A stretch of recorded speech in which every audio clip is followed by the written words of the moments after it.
जी। सबसे पहले अन्नदा पाटनी जी आपका स्वागत है। जी जी जी जी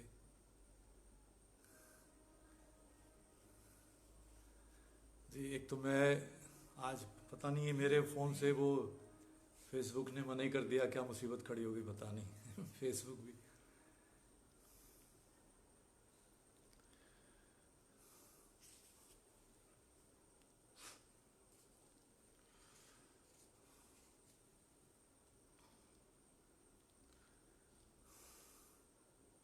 तो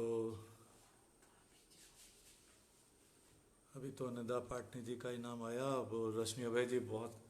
जी जी, धन्यवाद। जी जी। तो जी जी बिल्कुल। मधु मेहता जी बहुत स्वागत आपका। सैयद इकबाल साहब बहुत स्वागत आपका। जी जी। डॉक्टर पिलकेंद्र अरोड़ा जी बहुत स्वागत आपका। जी जी, नमस्कार नमस्कार। और आज हमारे पता नहीं हमारे फ़ोन पे उसने मुसीबत खड़ी कर दी। अनिदा पाटनी जी। जी जी। और डॉक्टर दमयंती शर्मा जी आपका स्वागत है। तो चलिए अब आज का कार्यक्रम जो है शुरू किया जाए सिलसिला। और सबसे पहले एक विशिष्ट कविता की बारी होती है। हम हिंदी से शुरू करते हैं। तो आज मैंने चुना है ये डॉक्टर शिवमंगल सिंह सुमन जी का ये गीत है। और बहुत प्रसिद्ध गीत है ये। आपको भी याद आ जाएगा। जो जी जी, मोना बग्गा जी आपका स्वागत है। कि मैं नहीं आया तुम्हारे द्वार, पथ ही मुड़ गया था। मैं नहीं आया तुम्हारे द्वार, पथ ही मुड़ गया था।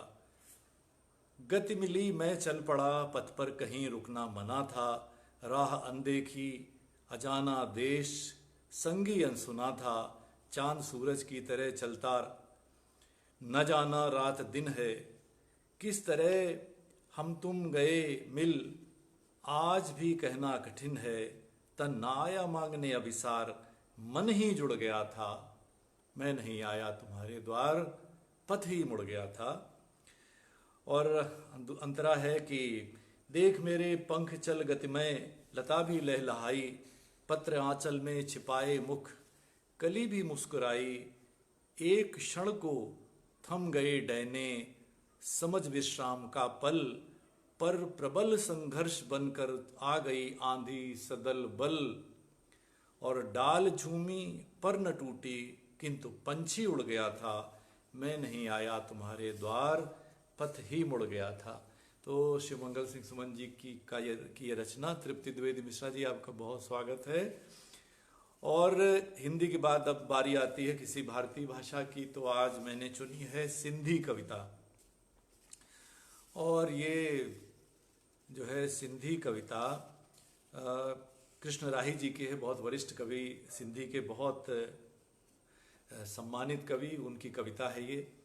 और इकराम राजस्थानी जो हैं वो मेरे मित्र हैं, वो बहुत बड़े शायर हैं और डायरेक्टर थे आकाशवाणी के जयपुर में, मेरे मित्र हैं। उन्होंने इसका काव्य रूपांतरण किया है। ये सर्वभाषा कवि सम्मेलन जो होता है आकाशवाणी से, उसके लिए किया गया था। और मज़े की बात यह कि कृष्ण राही जी ने गज़ल है उनकी सिंधी में, और इकराम जी ने उसको दोहों में ढाल दिया, हर शेर को दोहों में ढाल दिया है। तो चलिए ये कृष्ण राही जी की सिंधी कविता मैं और इकराम राजस्थानी जी का अनुवाद मैं आपसे साझा करता हूँ। कि ताक रहे हैं लोग सब होकर बहुत निराश। ताक रहे हैं लोग सब होकर बहुत निराश। पत्थर बनकर आ रहे सिर की कर इन्हें तलाश। कि पत्थर तन कर आ रहे सिर की इन्हें तलाश। दूसरा दोहा है कि अब तो मजहब मांस में, हड्डी में है धर्म। गीता और कुरान का कहाँ गया वो मर्म। गीता और कुरान का कहाँ गया वो मर्म। और अगला दोहा है कि लाठी छुरे त्रिशूल हैं भाले और तलवार। धरकर आती मृत्यु भी नित्य नए अवतार। कि धरकर आती मृत्यु भी नित्य नए अवतार। और मस्जिद मंदिर में मिले खुदा और भगवान।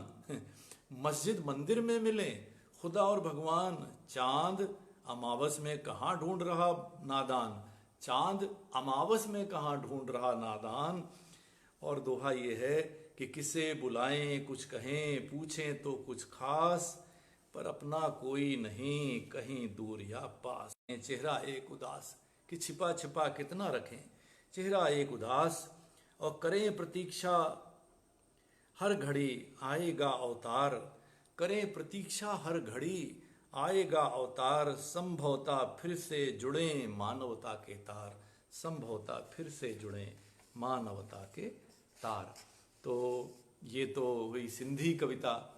और अब बारी है किसी हम पूरी दुनिया में इतनी सारी भाषाएं, उनमें से किसी की कविता लें। तो आज ये कविता है D.H. लॉरेंस, बहुत मशहूर, बहुत बड़े कवि इंग्लैंड के, तो उनकी कविता है ये। और रामधारी सिंह दिनकर जी ने इसका अनुवाद किया है। कविता सिर्फ मैं बता रहा हूँ आपको इसलिए लगे कि ये D.H. लॉरेंस की कविता है या किसी दूसरे देश की कविता है, लेकिन आप इस कविता को सुनिए, महसूस करिए और लगेगा जैसे ब्रह्मदेव शर्मा जी, बहुत स्वागत आपका, कि जैसे भारतीय अध्यात्म का जो है कोई पृष्ठ खुल गया है। सुनिएगा D.H. लॉरेंस और रामधारी सिंह दिनकर जी का अनुवाद। कि अकेलेपन से जो लोग दुखी हैं, वृत्तियां उनकी निश्चय ही बहिर्मुखी हैं। कि अकेलेपन से जो लोग दुखी हैं, वृत्तियां उनकी निश्चय ही बहिर्मुखी हैं। और कविता आगे बढ़ती है कि दृष्टि से बांधने वाला तार उनका टूट गया है। दृष्टि से बांधने वाला तार, सृष्टि से बांधने वाला तार उनका टूट गया है। असली आनंद का आधार छूट गया है। उद्गम से छूटी हुई नदियों में ज्वार कहाँ, जड़ कटे पौधे में जीवन की धार कहाँ। जड़ कटे पौधे में जीवन की धार कहाँ, तब भी जड़ कटे पौधों के ही समान रोते हैं ये उखड़े हुए लोग बेचारे। जीना चाहते हैं भीड़ भब्बड़ के सहारे। भीड़ मगर टूटा हुआ तार और तोड़ती है, भीड़ मगर टूटा हुआ तार और तोड़ती है। कटे हुए पौधों की जड़ नहीं जोड़ती है। और बाहरी तरंगों पर जितना ही फूलते हैं, ध्यान दीजिएगा कि बाहरी तरंगों पर जितना ही फूलते हैं, हम अपने को उतना ही और भूलते हैं। हम अपने को उतना ही और भूलते हैं। कि जड़ जमाना चाहते हो तो एकांत में जाओ। जड़ जमाना चाहते हो तो एकांत में जाओ। अगम अज्ञात में अपनी छोरें फैलाओ। अकेलापन है राह अपने आप को पाने की, जहां से तुम निकल चुके हो उस घर में वापस जाने की। जहां से तुम निकल चुके हो उस घर में वापस जाने की। अब देखिए, भारत में तो आप जानते हैं हिमालय की कंदराओं में जाके वो लोग तपस्या करते हैं, अकेलेपन का महत्व जानते हैं भारत वाले। तो चलिए, तो D.H. लॉरेंस की कविता मैंने आपसे साझा की। अब बारी है किसी एक प्रवासी भारतीय की कविता हम शामिल करते हैं हर कार्यक्रम में। तो और इस क्रम में हमने England, America, Dubai, Australia, Canada वगैरह वगैरह, पता नहीं बहुत सारे देश ले रखे हैं, नीदरलैंड्स, और बहुत सारे देशों में हमारे भारतीय जो है वो रचना कर्म कर रहे हैं, निरंतर रचना कर्म कर रहे हैं। जी जी जी जी, प्रेम बिहारी मिश्रा जी बहुत स्वागत है, और सुलेखा मिश्रा जी आपका स्वागत है, और सोनिया सोनम जी आपका स्वागत है, सूबे सिंह सुजान जी बहुत स्वागत आपका। तो आज मैंने डॉक्टर अनीता कपूर को लिया है, बहुत नियमित लेखन कर रही हैं तो भारत में आती रहती हैं, लेकिन बहुत सक्रिय हैं अमेरिका में। पूनम सागर जी आपका स्वागत है, और बहुत सारे और भी सामाजिक कार्यक्रमों में कार्यों में भी हैं, मीडिया से भी जुड़ी हैं और बहुत सक्रिय हैं, और बहुत तरह तरह से हिंदी की सेवा में भी जुटी हैं। और तो डॉक्टर अनीता कपूर की कविता है, सुनिएगा। कि न भेजो हाशिए पर माँ बाप तुम्हारी छत हैं। न भेजो हाशिए पर माँ बाप तुम्हारी छत हैं। बनाओ न इनमें झरोखे, ये छत ही आसमां है। तुम्हारे पंख इन्हीं की देन, न करो इन्हें बेसहारा। आईना है ये तुम्हारा, प्यार में स्वार्थ न घोलो, सब कुछ तो है तुम्हारा। ये उन आधुनिक औलादों के नाम इनकी ये कविता है कि प्यार में स्वार्थ न घोलो, सब कुछ तो है तुम्हारा। भूल गए तुम आखिरी सीढ़ी दहलीज की, तुम्हें भी तो छुएगी, फिर भी माँ के मुख से बद्दुआ तो न निकलेगी। इनके आंसुओं का आहों का सफर तुम्हारी जिंदगी को पलटने में उतना ही समय लेगा, जितना कि दिन को शाम में बदलने में एक पल रह जाएंगे पास। सिर्फ सन्नाटे रह जाएंगे पास, सिर्फ सन्नाटे। तो ये कविता मैंने चुनी अनीता कपूर जी की, जो अमेरिका में रहती हैं। और अब बारी है वो जो एक सेगमेंट है जिसमें हम ऐसे कवियों को लेते हैं जिनकी जो पहचान, अनीता कपूर जी आपका स्वागत है, मुझे नजर आई आप जी, और अनिता पाटनी जी पहले से जुड़ी अमेरिका से। तो इस सेगमेंट में हम उन कवियों को लेते हैं जिनकी पहचान, ज़्यादा पहचान जो है किसी दूसरे क्षेत्र में होती है, और वो बेशक वो अच्छे कवि हैं, अच्छी कविताएं लिखते हैं, लेकिन जैसे मैं बार बार ये दोहराता हूँ ताकि बहुत सारे नए लोग जुड़ते हैं उनके लिए, कि जैसे एपीजे अब्दुल कलाम साहब की कविता मैंने ली, तमिल कविता, और नौशाद साहब जो फिल्म संगीतकार इतने बड़े, बहुत अच्छे कवि थे वो, बहुत अच्छे कवि। और इसी तरह के मतलब वाजिद अली शाह की मैंने कविता ली, और विश्वनाथ प्रताप सिंह जी हमारे प्रधानमंत्री थे, उनकी कविताएं ली। तो इस तरह के ऐसे कवि जिनकी मुख्य पहचान किसी दूसरी तरफ है। आज मैंने चुना है राजेश बादल जी को। राजेश बादल जी जो मीडिया से जुड़े लोग जानते होंगे कि वो बहुत वरिष्ठ पत्रकार है हमारे देश के, और बहुत सारे अखबारों में काम किया है, वरिष्ठ जो है पोजीशंस पे, और फिर इलेक्ट्रॉनिक मीडिया में आए, बहुत सारे चैनलों पे काम किया।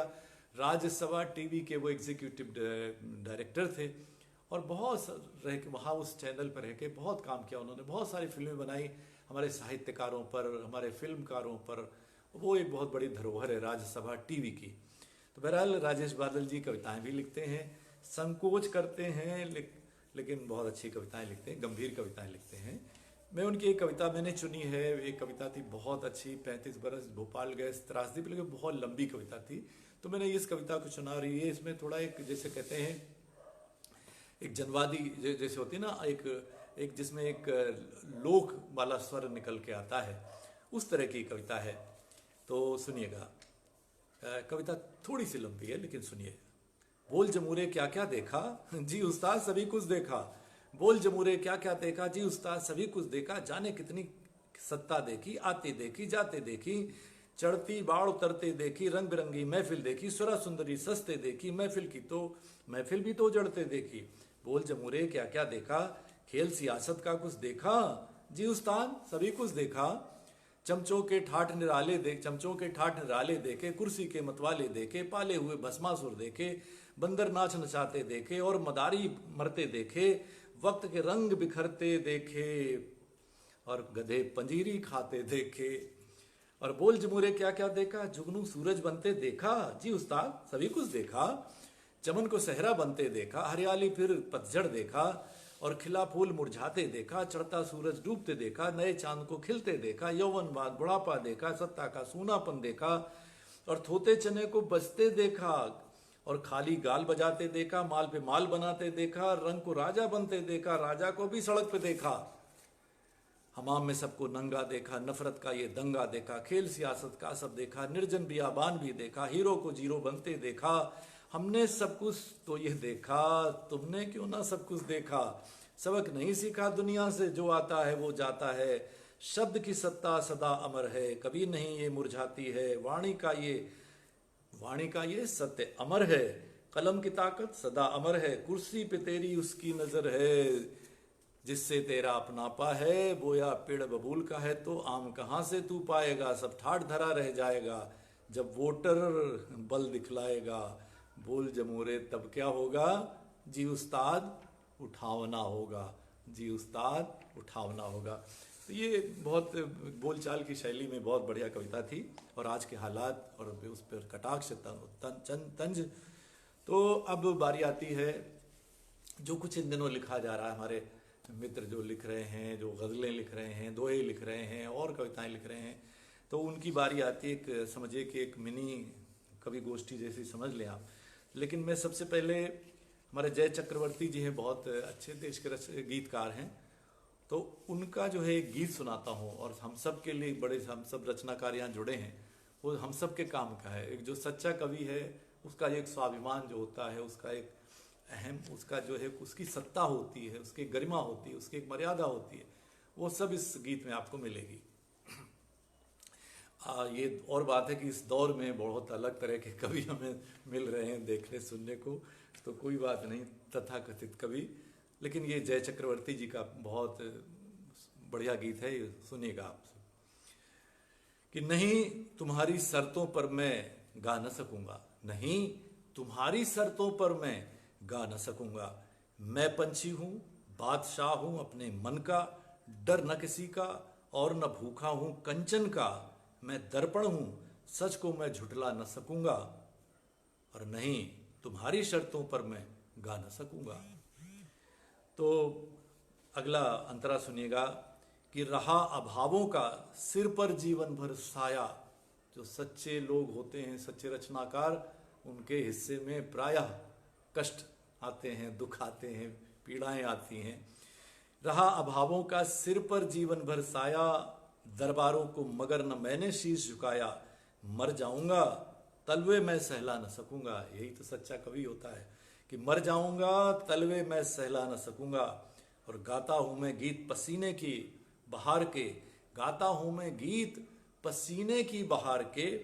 संघर्षों से दुख से पग पग अमर प्यार के। संघर्षों से और दुख से प्यार होता है सच्चे कवि को, कि संघर्षों से दुख से पग पग अमर प्यार के। और पीड़ा का स्वर हूं मैं तुझको भा न सकूंगा, पीड़ा का स्वर हूं मैं तुझको भा न सकूंगा। और अंतिम है, रहा सर्जना के पथ पर मैं निपट अकेला, रास न आया क्षण भर भी दुनिया का मेला। समझौतों के साथ कभी मैं जा न सकूंगा। जो स्थितियों से समझौता कर लेते हैं फायदे के लिए, लेकिन सच्चा कवि समझौता नहीं करता। तो समझौतों के साथ कभी मैं जा न सकूंगा, और नहीं तुम्हारी शर्तों पर मैं गा न सकूंगा। तो ये जय चक्रवर्ती जी का गीत मैंने आपसे साझा किया। और अल्पना सुहासिनी जी जुड़ी हुई हैं और मीनाक्षी जोशी जी जुड़ी हुई हैं, बहुत बहुत स्वागत है। तो चलिए अब कुछ शेर हो जाएं। डॉक्टर विजय मित्तल हैं, सचमुच के डॉक्टर हैं, मतलब मेरा मतलब एलोपैथी वाले डॉक्टर हैं। कई दफ़े पीएचडी वालों 5 लोग दवा इलाज के लिए पहुंच जाते हैं। तो डॉक्टर विजय मित्तल बहुत अच्छे शायर हैं, वो हास्य भी लिखते हैं, व्यंग्य भी लिखते हैं, और गंभीर, पहला जो संग्रह है तो गंभीर गज़लों का भी आया था। तो उनके कुछ शेर मैं आपसे साझा करता हूँ कि वो गर्दिश में भी कुछ मंजर सुहाना ढूंढ लाता है, वो गर्दिश में भी कुछ मंजर सुहाना ढूंढ लाता है। हर एक इंसान जीने का बहाना ढूंढ लाता है, हर एक इंसान जीने का बहाना ढूंढ लाता है। जी जी जी, डॉक्टर पुष्पलता भट्ट जी, बहुत स्वागत है आपका।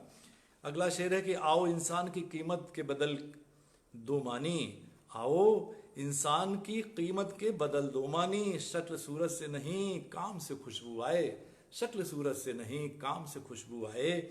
और अगला शेर है कि नया सितम को ईजाद करके जनता फिर, नया सितम कोई ईजाद करके जनता फिर भुला दे पिछली मुसीबत ख्याल अच्छा है, भुला दे पिछली मुसीबत ख्याल अच्छा है। और इनका आखिरी शेर ये कि वो राहे जुर्म पर सदा बढ़ता ही जाएगा, वो राहे जुर्म पर सदा बढ़ता ही जाएगा। जो गलती करे जो कोई और उसकी सजा ना हो। तो ये डॉक्टर विजय मित्तल के कुछ शेर। और धर्मेंद्र शर्मा जी के कुछ शेर हैं। धर्मेंद्र शर्मा जी मैनेजमेंट के एक्सपर्ट हैं, विद्वान हैं, बहुत देशों में जाते हैं व्याख्यान देने, और लेकिन इनका अध्यात्म में भी अब की तरफ मुड़ गए हैं और बहुत लोगों को क्या कहते हैं, रूहानी सुकून दे रहे हैं। तो धर्मेंद्र शर्मा जी को कुछ शेर मैं आपसे साझा करता हूँ। एक लौ है जो खुद को जगाने के लिए है, एक लौ है जो खुद को जगाने के लिए है, बाहर की रोशनी तो दिखाने के लिए है, कि बाहर की रोशनी तो दिखाने के लिए है। और शेर यह है कि सभी आए हैं दुनिया में, चले भी जाएंगे एक दिन। धर्म जब जिक्र हो तेरा वो एक अच्छी कहानी हो। धर्म, धर्मेंद्र से धर्म, कि धर्म जब जिक्र हो तेरा वो एक अच्छी कहानी हो। और शेर है कि हौसले दुनिया की हर शय को बदल सकते हैं, हौसले दुनिया की हर शय को बदल सकते हैं। झरने सहरा तो क्या बंजर से निकल सकते हैं। और धर्मेंद्र जी का अगला शेर को उम्मीदों के दिए दिन रात गढ़ता हूँ मुझे देखो, यही जीवन शैली होनी चाहिए कि उम्मीदों के दिए दिन रात गढ़ता हूँ मुझे देखो, कि इस जज्बे ने रोशन फिर मेरी दीपावली कर दी, कि इस जज्बे ने फिर रोशन मेरी दीपावली कर दी। और विकास सिन्हा हैं, युवा शायर हैं, मुंगेर में रहते हैं। इनके कुछ शेर मैं आपसे साझा करता हूँ कि वो कभी दर बदर नहीं होता। वो कौन? अभी आता है दूसरी पंक्ति में कि वो कभी दर बदर नहीं होता, दर्द अपना मकान रखता है, दर्द अपना मकान रखता है। और शेर है कि हमको मालूम है तेरे घर में कौन कैसी जबान रखता है, हमको मालूम है तेरे घर में कौन कैसी जबान रखता है। और शेर ये है कि उनकी महफिल में कौन जाएगा, उम्र भर किसको चोट खानी है, उनकी महफिल में कौन जाएगा, उम्र भर किसको चोट खानी है। और विकास सिन्हा जी का अगला शेर कि सब जहर पी के लौट आए हैं, सब जहर पी के लौट आए हैं, अब के होठों पे अब के होठों पे तिश्नगी न मिली, अब के होठों पे तिश्नगी प्यास, कि सब जहर पी के लौट आए हैं, अब के होठों पे तिश्नगी न मिली। और अलका शर्मा जी ने मुझे कुछ दोहे भेजे, तो उनके दोहे आप सुन लीजिए कि उन हाथों को ही मिले, ये कड़वी सच्चाई है और मेरी भुगती हुई है उन लाशों को ही मिले सदा जलन के घाव, उन हाथों को ही मिले सदा जलन के घाव, तेज हवा से दीप का जो भी करें बचाओ, कि तेज हवा से दीप का जो भी करें बचाओ।